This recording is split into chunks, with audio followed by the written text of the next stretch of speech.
Gandang umaga mga palangga. Tara na tayo na magpaksiw ng sariwang turay or tamban. Turay kung tawagin yan dito sa amin. Nalinis ko na guys, ay may asin na yan. At yan ang ating simpleng ingredients na masarap. Tara na, habang sariwa pa atin ang lutuin at makakain tayo ng maaga ngayong tanghalian. So yan guys, yummy yan at lalagyan ulit natin ng mantika. So yan na siya guys. Kumpleto na yan ang ingredients yan. Kailangan maraming luya at bawang para tanggal ang lansa. So lagyan na natin ng suka. Yan.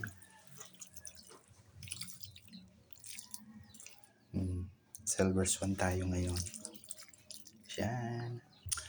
So yun na mga palangga, salang na natin. Ayan. Yan na po. At natin ang takpan. Yun. So yun guys, buksan natin at kumukulo na. Ayan. Kumukulo natin paksiw. Okay, basa na lang natin ang sabaw.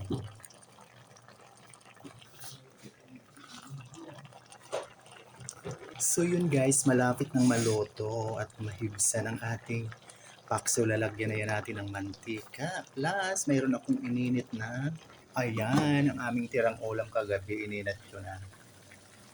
Sitaw with pork. Yan po ating ulam ngayong tanghalian. Solve na yan guys. So yun po, lagyan na natin ng mantika para masarap. So yan mga palangga, may mantika na yan. Pahibasin lang natin ng kaunti. Mas masarap ang paksiw yung medyo tuyo-tuyo ang konti. Pero hindi naman masyadong tuyo. Yan. Ganun lang kasimple po ang ating ulam. Solve na yan. Yummy ng amoy. Ayun mga palangga, buksan na natin at luto na. Oh, ang bango. So ayan, shout out sa mga palangga ko dyan. Ayun, shout out to mga Flor Abdina. Yan po ang ulam natin ng tanghalian. Ito my dear friend Emily Mayer Valleta, friend. Ito yung namimiss mga ulam dito sa Pilipinas. Ayan. And also shout out to Ma'am Panini Farmers Vlog at Ma'am Eve Farba.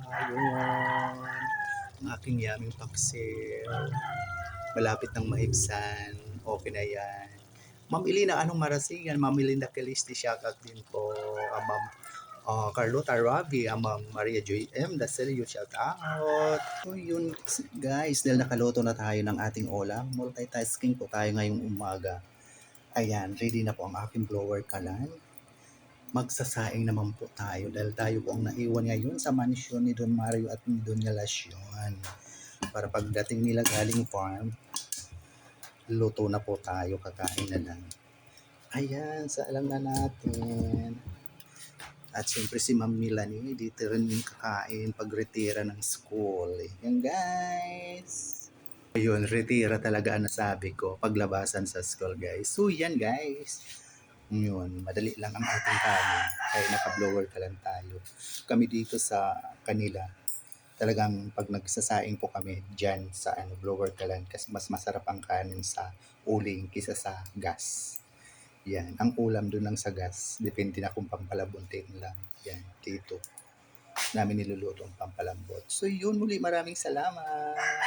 Yan naman ang ating yaming paksiw. See you sa next video mga palangga. Love you all. God bless us all po. Bye.